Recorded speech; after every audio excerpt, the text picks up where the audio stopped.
Well, I'm available to start at right tackle. You can't see when I have clothes on. All right. Well, there's not an even playing field. There's never been an even playing field. There never will be an even playing field. What shampoo do you use on your hair? You don't need to be Superman to play in this offense. You're listening to The Red Zone. Welcome, Badgers fans, to another episode of The Red Zone. This is our second to last episode of the season. We will do a mailbag podcast right before the bowl game. But today we're going to have Zach Heilprin from the Wisconsin Sports Zone Network on to kind of talk about, what went wrong this season, a little bit on the bowl game, and sort of looking ahead to next year a little bit with the quarterback competition. Now, I should mention that our conversation came before the news broke that Jack Cohn was going to start the Pinstripe Bowl. So when we're talking about the future of the quarterback position, and it sounds like, we're ignoring that news, it's because we didn't know yet. So we weren't aware that Hornibrook's head injury was still ongoing and he was still having issues with that. So just keep that in mind when you listen to us discuss that. We're also going to have Michael Deiter on, an interview I did with him earlier this week as well. So I hope you guys enjoy that, but let's go ahead and get to our interview with Zach. We're now joined by Zach Heilprin from The Zone. How you doing, Zach? I'm doing great, Jason. Thanks for coming back on the Red Zone podcast. I haven't talked to you in a little while on the podcast now, but I kind of want to start off by asking you, sort of putting you on the spot, asking you a little bit of an unfair question. Oh, great. If you had to pick one reason why this season went sideways or south, what is the main thing, do you think, happened? Because, obviously there's so many things you could choose from, but is there one particular thing where you think is just the crux of the main issue and being 7-5 this year? Yeah, I think it's a lack of consistency at the quarterback spot.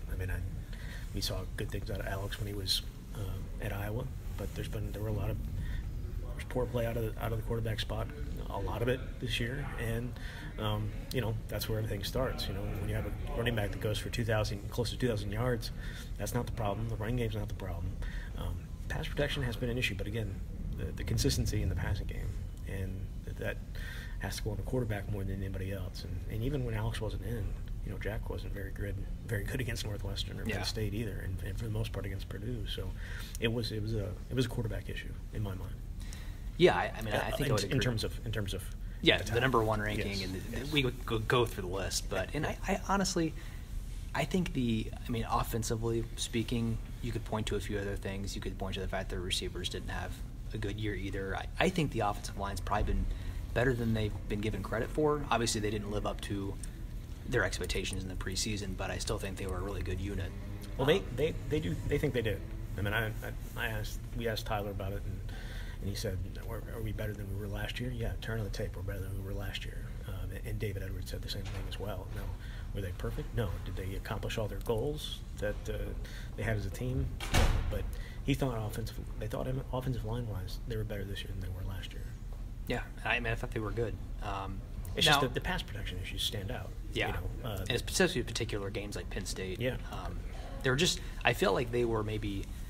So I think their best was best in the country. Like there were some games where they just dominated, and then they just weren't as consistent as maybe you would have thought from a group that had that much talent. But going back to the quarterback issue, like you said, it wasn't just Hornibrook. Jack Cohn wasn't good when he came in either.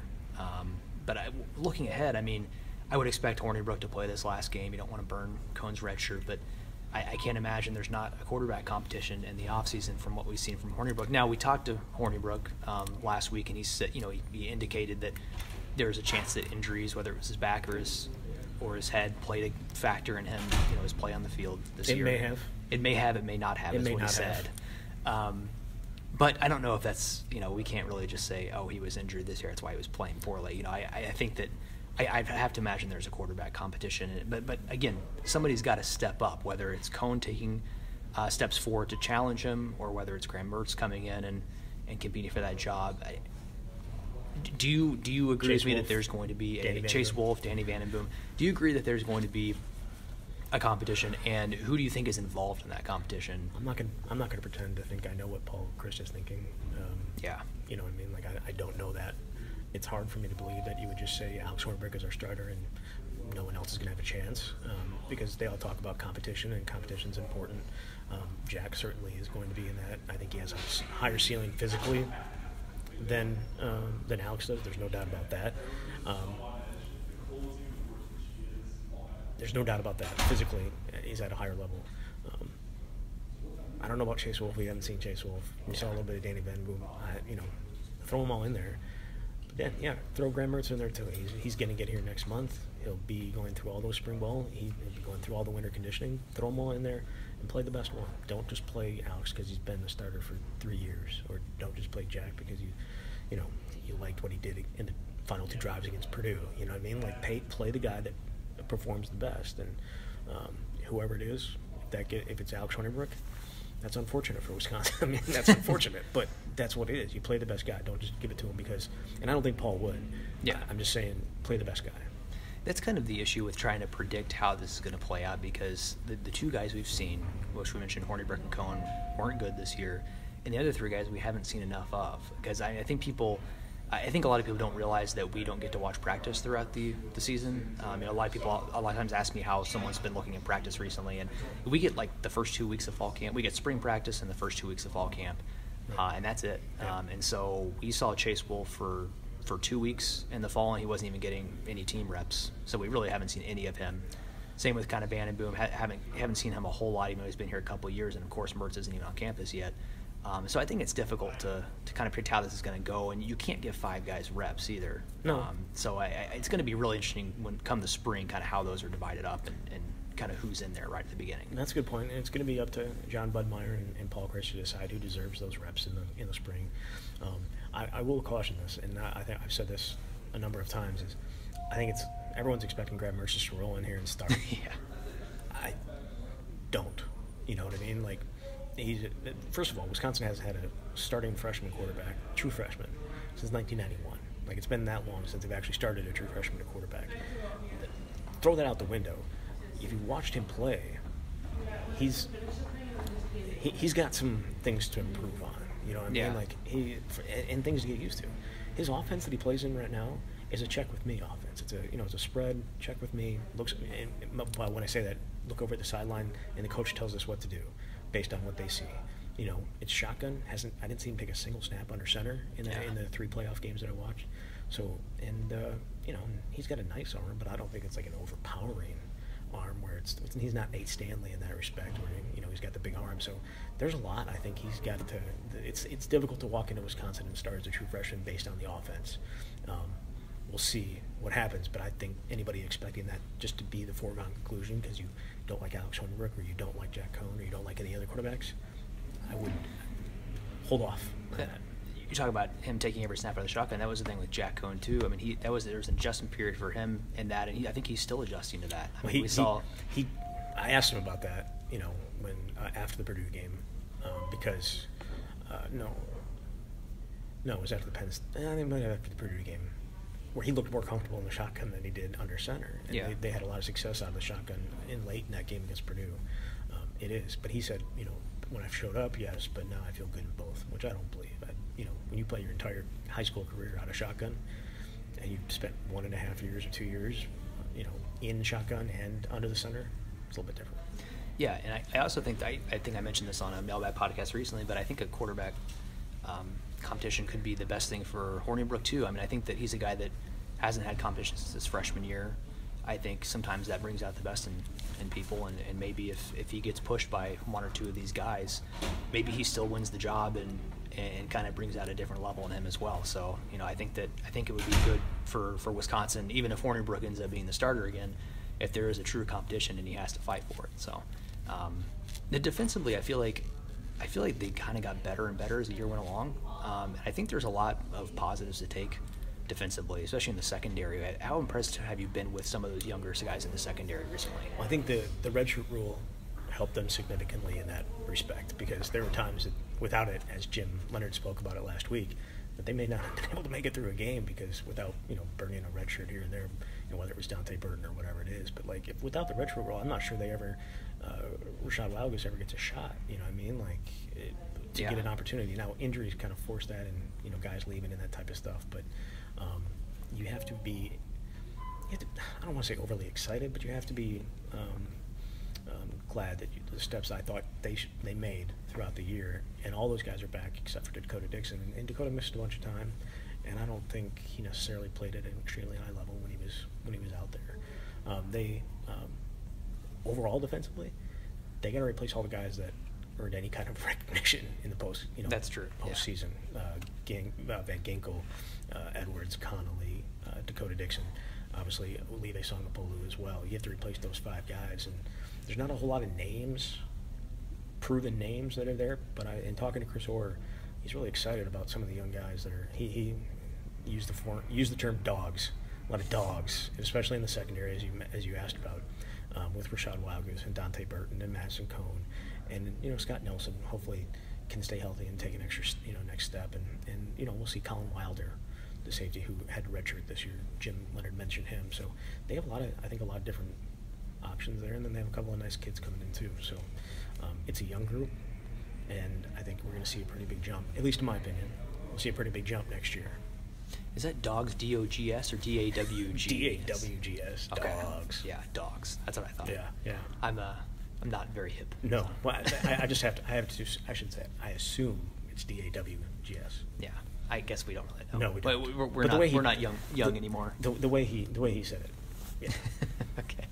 Now, I'm thinking about the secondary is, I think, unless I'm forgetting somebody, pretty much of guys who played significant snaps this year, all of them are sophomores or freshmen except for Dixon. So, I mean, I think that by 2020, all those guys are still going to be there, and they could be really good in a couple of years. Now, I kind of think next year still might be – I don't think they're going to get back to the top 10 next year as a team or anything, but I think 2020 they have enough good young talent defensively, and then I think the offensive line they'll probably be able to replenish pretty well. Who knows what the quarterback situation is at that point, but I think that 2020 could be the year they kind of make it back. Back up there. I don't know. I mean, at that point, you're looking at potentially a rebuilt Nebraska, who certainly finished the year well. A Purdue team that a huge coup in being able to hold on to Braum. Yeah. And we'll see where Minnesota's at as well. And Iowa and Northwestern, who won the division. So it's going to be a tougher thing to do in 2020 than it was in 2016 and 2017. I'll say that. I think for sure. But you're right. And I always kind of pointed to 2017 as the year to make that run, just simply because the defense was loaded and had guys that were 3-year starters, and going into the 4th year as a starter. That's what that defense was last year. Now, in 2020, likely a lot can change between now and then, but it could be very similar. Yeah. Now, I have a lot of fans that, obviously fans can be go a little overboard sometimes, calling for Paul Chryst to be fired and things like that. I've said before, I don't think they need to make any changes from a coaching staff perspective. Are you on the same page there? This is, for the most part, the same staff that got them to 2 top 10 finishes. I think that this is kind of a season you just flush and kind of regroup and move on from. I would agree, but I would also say that they haven't had the same coaching staff in back-to-back years for more than a decade. So there's going to be change at some point. Whether it's something's going to happen. Whether it's a guy leaving to go for another job, or whether it's Paul Chryst making a decision. Like usually it's guys leaving for other jobs or being suggested to go get another job. They haven't had the same staff in place back-to-back years in quite some time. So I'd be surprised if it's the same staff. But I mean, what changes would you make? The only thing I could say is that maybe has Joe Rudolph had too much of a say in the offensive game plan, and what's his role in calling plays? Because I continued to ask guys, or I shouldn't say continue to ask guys. We asked Jack Cohn about it. Me and Jesse Temple did. It was Paul Chryst calls plays, but then you look on the sideline and you see Joe Rudolph standing next to the quarterbacks, and they all have headsets on, so it is what it is. But like, who's in charge of that? And if that's an issue, well then Paul Chryst was a play caller. That's what he was great at. Offensively building quarterbacks up and play calling. You got to stick to what you're good at, and you have to continue that. So that would be my only suggestion. Maybe he needs to take a little bit more involvement in it, and maybe he can't because he's the head coach and there's more into it. But that'd be the lone thing that I would say. I don't know where else you would make changes. Yeah, I've gotten some pretty vague answers on kind of how that works between Chryst and Rudolph as far as calling plays and things. So it's hard to answer with I can't really get a straight answer on it. Does Chris call every single play, or how much input does Rudolph have? So that's messed up, though, right? I mean, it should be one guy who should know who it is, and that's it. Yeah. It should not be. You can't call plays by vote, or can't call plays by vote. It's one guy has to make that decision. You can't have co-play callers. Like, that's insane. The thing is, I don't even know if that's the case. Maybe Chris does call the plays. They haven't said that, but I think they. But if they've said that the game plan is a group effort, but if there's ambiguity to it, that's not good. Yeah.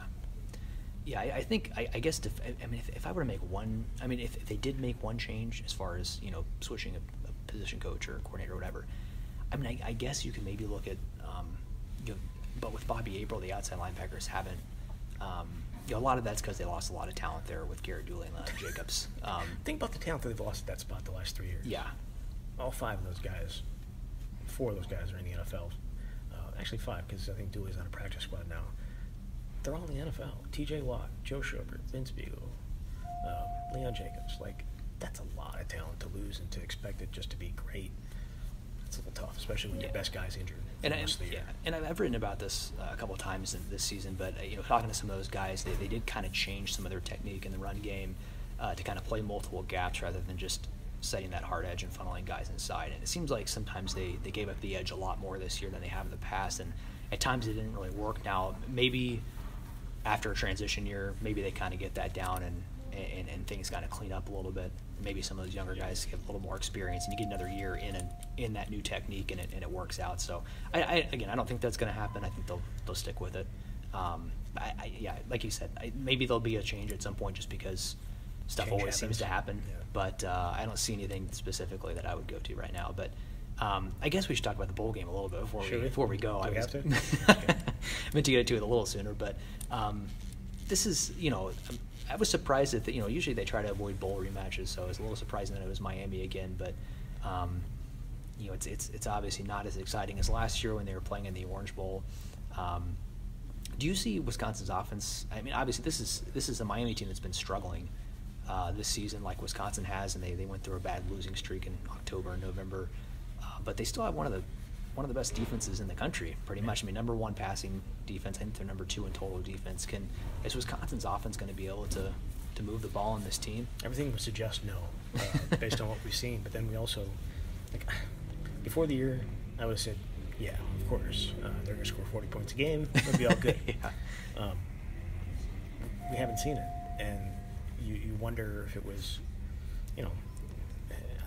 Alex comes out and has a huge game like he did last year.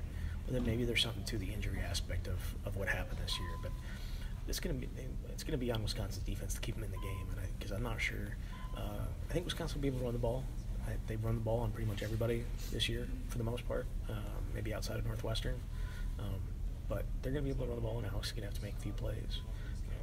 But yeah, the excitement level in this game, it's not there. Yeah.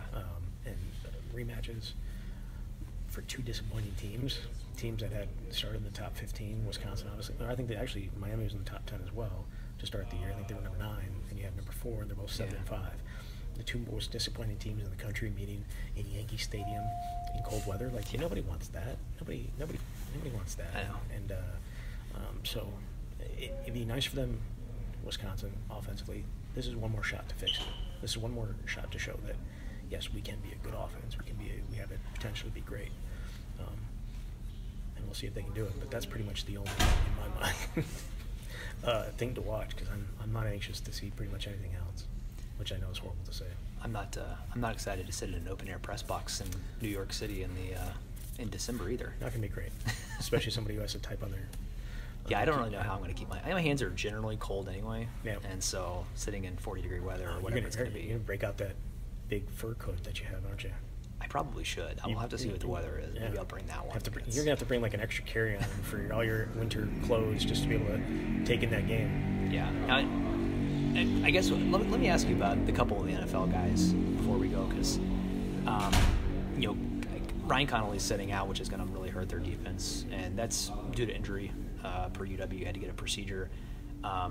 As far as the 2 guys that have real decisions, though, Biadasz and Edwards, I find them a little bit fascinating, because with Edwards, I feel like he was just on track coming into the year to this is going to be his last year. He got a second-round grade last year from the advisory committee and came back, and now he had this injury and he put some bad tape on. And then Biadasz is a guy that still has 2 more years of eligibility. Do you see either guy going, or do you think that they're – because this could be pretty big for their offensive line next year. If, the difference between both staying and both leaving could be pretty big. Based solely on my conversations with both of them, I believe I talked with Edwards for 6 minutes, and I think we all talked with Biadasz for about the same amount of time. Yeah. I would say Edwards is more likely to come back. He injury-wise, he's still not 100%. He didn't like what he put on tape, you said. I know he told you that.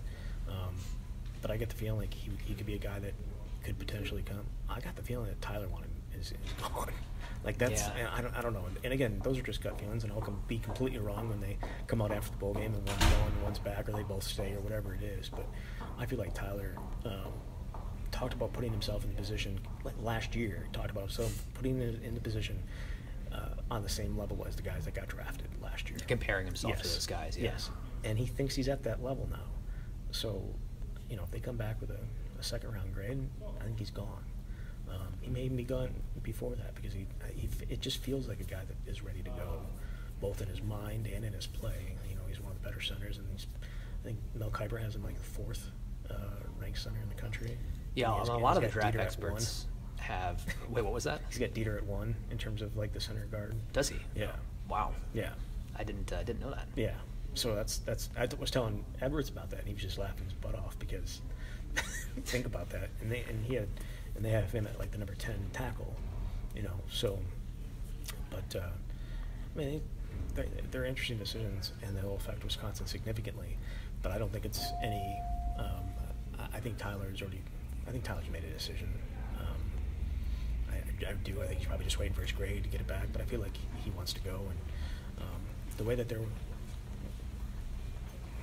take it for what it is, but the fact that they're using Caden Lyles significantly at center here in these young practices, as he told us. Yeah, I think that's an indication of potentially where he could be at next year.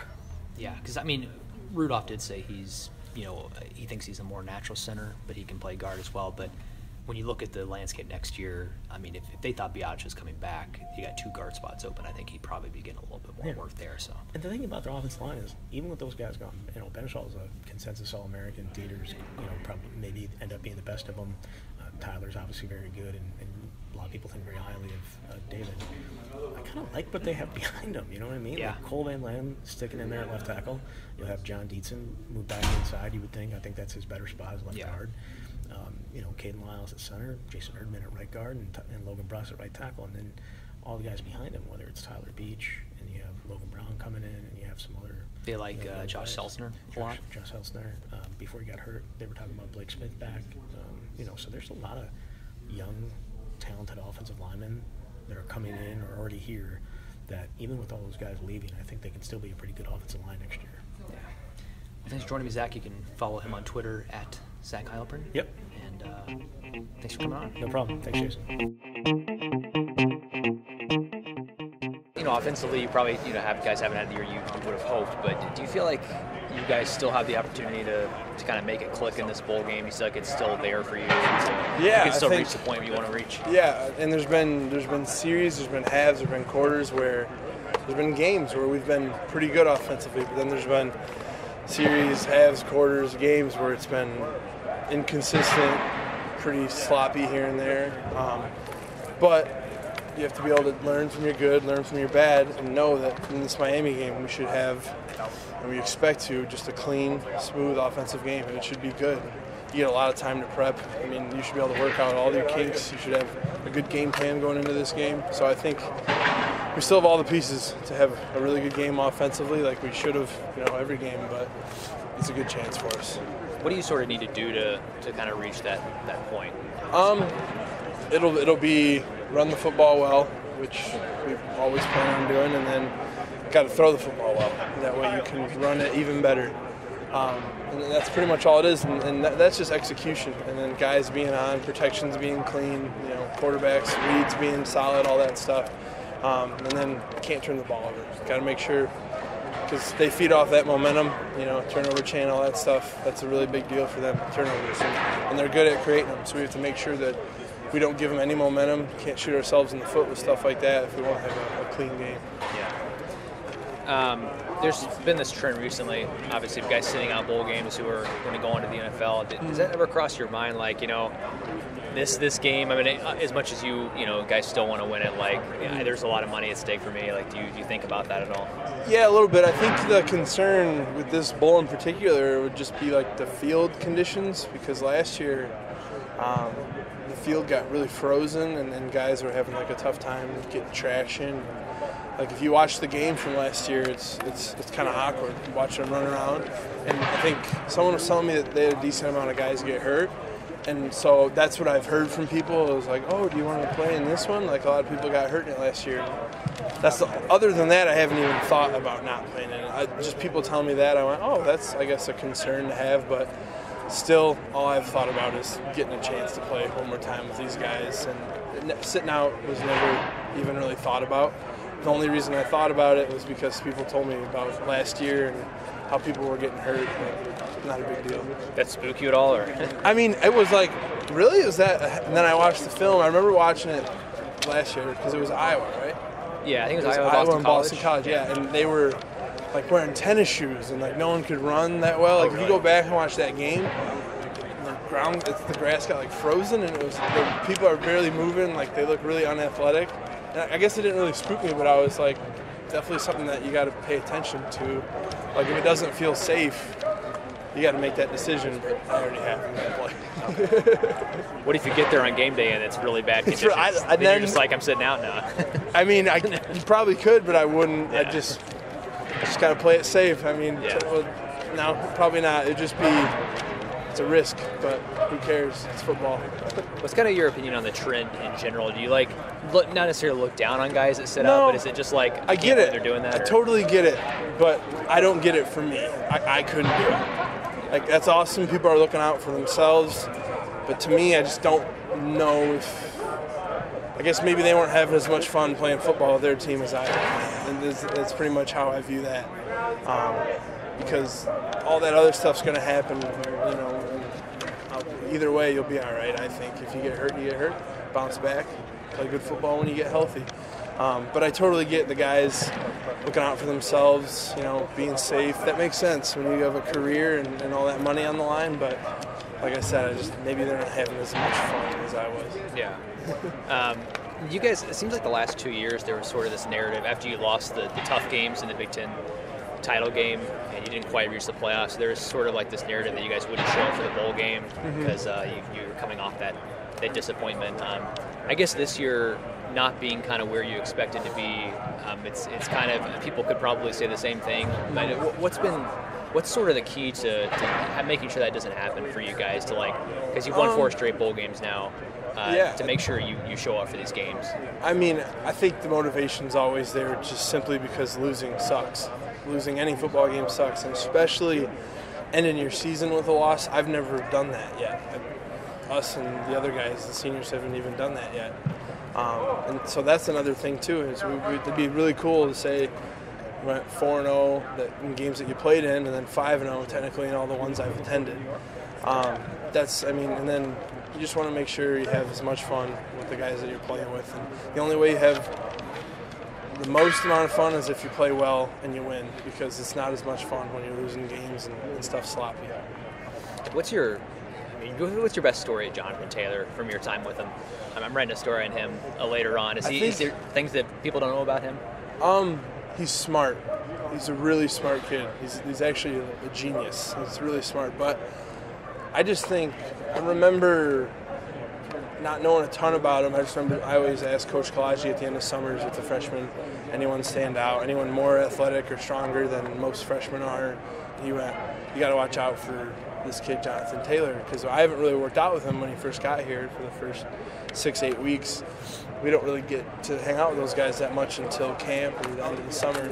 And he's like this. He was really fast, strong, just worked. And then come that one scrimmage that everyone talked about where he kind of had a breakout day, that's kind of, I just remember going, Coach Kalaji was right. This dude is unreal. And he's never looked back. It's never gotten any worse. Was that into the summer? That was his first summer, I mean? That was, his first summer, and then our first scrimmage night in his first camp. He had a screen that he broke like 4 tackles. He broke T.J. Edwards' tackle. I was looking at, we had like Leon Jacobs and all those guys that could have took him down, but they didn't. That's where it was like the competition he just beat. That kid's really good. Do you know what he was lifting as a freshman before that? I don't know what the numbers were. I just remember hearing about his running, how athletic he was. I'm going, damn, it's going to be special. Did you ever expect him to do that? I mean, even after the scrimmage, I'm sure you're like, wow, this kid's going to be something, but to go almost 2,000 yards 2 straight years is pretty crazy. I don't know if I didn't expect it, but I never really thought about it happening. I mean, I definitely always thought he was capable, and then if we could help him out, he's definitely capable. If we can give him any type of good holes, he's going to run with it. I definitely knew he was going to be special, but maybe not this special because he's pretty good.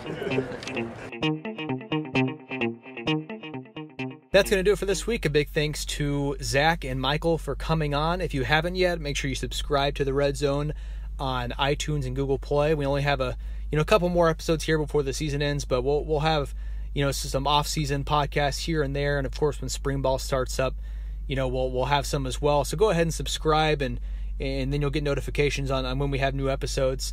Of course, follow me on Twitter at Jason_Galloway if you haven't. We're going to be doing our last live chat of the season as well on Thursday night after the Pinstripe Bowl, so make sure you join me for that on Twitter. Time TBD, but if you follow me on Twitter, I'll give an update on exactly when I'll be going on that night. It'll probably be pretty late. The game's a 4:15 Central Time start, so I have to get all my work done and then hop on Twitter and talk to you guys. So just keep your eye out for that. And, of course, keep visiting madison.com for all of your Badgers football coverage. Thanks for listening.